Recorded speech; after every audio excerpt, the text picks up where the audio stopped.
नमस्कार मेरे प्यारे भाइयों बहनों और बच्चों। यह वीडियो आज हम एक बकरी के बारे में बना रहे हैं। वह बकरी किस स्वभाव की है और उसका उसके अंदर जो दया भाव है वह कितना प्रबल है। वह बड़ी मस्ती से जंगल में रहती थी और उसके बच्चे थे। वह अपने बच्चों का पालन करती थी और बड़े दयालु भाव से वह सबका परोपकार भी करती थी और हमेशा अच्छे ही कार्य करती थी। बकरी बकरी थी वैसे तो जीव। वैसे देखते हैं बकरी हम लोगों के लिए बड़ी फ़ायदेमंद होती है। वह चुन चुन के ऐसी औषधियाँ खाती है जिससे कि उसका दूध बहुत पौष्टिक होता है बच्चों के लिए, रोगियों के लिए।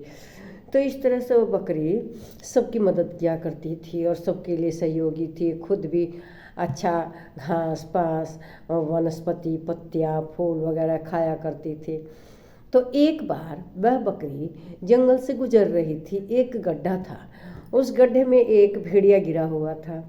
तो भेड़िया पुकार रहा था, बचाओ बचाओ बचाओ, लेकिन उसको कोई नहीं बचा रहा था। जानते हैं कि यह खूंखार है, ये काट लेगा, ये हमें मार देगा, तो इसलिए कोई जीव उसको बचा नहीं रहा था। और बकरी उसके बुलाने पर चली जाती है। बकरी सोचती है भाई जीव है जैसे मैं हूँ, ये खाएगा तो मुझे, मेरी हत्या तो बाद में होगी, पहले इसकी जान तो बच जाएगी। यह सोचकर बकरी रुक जाती है और वह उस गड्ढे में उतर जाती है, क्योंकि वो जानती है कि खूंखार मुझे खा जाएगा। तो लेकिन उसने उसको खाया नहीं, भेड़िए ने। वह उसके ऊपर पैर रख के उस गड्ढे से बाहर आ गया और वह बकरी से बोला, देखो मैंने तुम्हें बेवकूफ़ बना दिया, मैं तुम्हारे ऊपर पैर रख के गड्ढे से बाहर आ गया।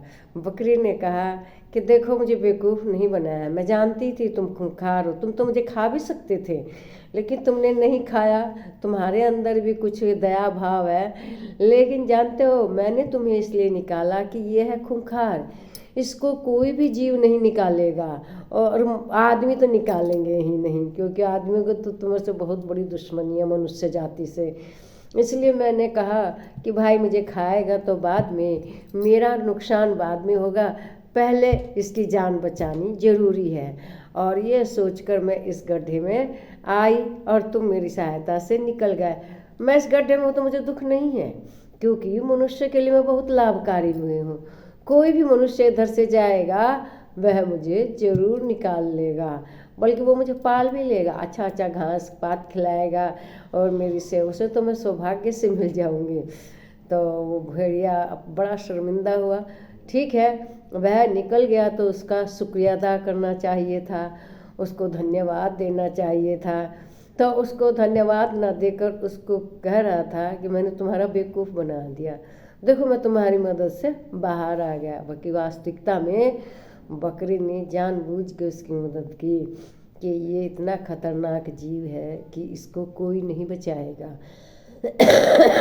ये इस गड्ढे में तड़प तड़प के मर जाएगा।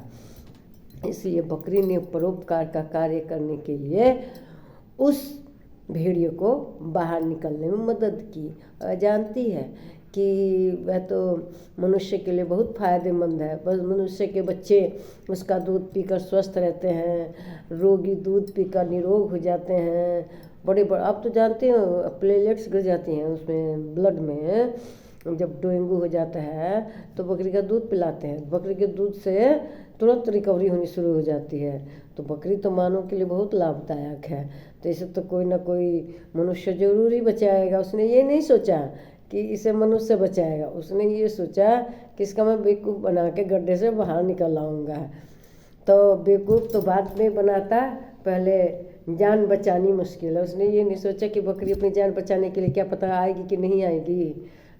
लेकिन बकरी ने अपनी जान की परवाह ना करते हुए उस भेड़िए को बचा दिया परोपकार की भावना से कि देखो मेरी जान ना जाना बात की बात है, पहले एक जान तो बच जाएगी ना, बात की बाद में देखेंगे। तो इसीलिए मनुष्य को किसी से कार्य करवा के उसको धन्यवाद देना चाहिए, नहीं कि हमें ये कहना चाहिए कि देखो मैंने होशियारी से काम बना लिया, तुम्हारा बेवकूफ़ बना। समाज में होते बहुत से लोगों के अंदर भावना होती कि हमने बेवकूफ़ बना के अपना काम बना लिया। ये भावना नहीं रखनी चाहिए, बल्कि परोपकार की भावना से सोचना चाहिए कि हमने अपना जो काम बनाया इनके उपकार की भावना से, ये परोपकारी जीव है इसलिए इन्होंने मेरा कल्याण किया और उसका उपकार मानना चाहिए, उसका एहसान मानना चाहिए जो आदमी हमारा काम कर देता है। मेरे ख्याल से आप लोगों को मेरी वीडियो अच्छी लगी होगी। इसे लाइक करें, शेयर करें, इस पर कमेंट करें, मेरे चैनल को सब्सक्राइब कीजिए। नमस्कार मेरे प्यारे भाइयों, बहनों, बच्चों।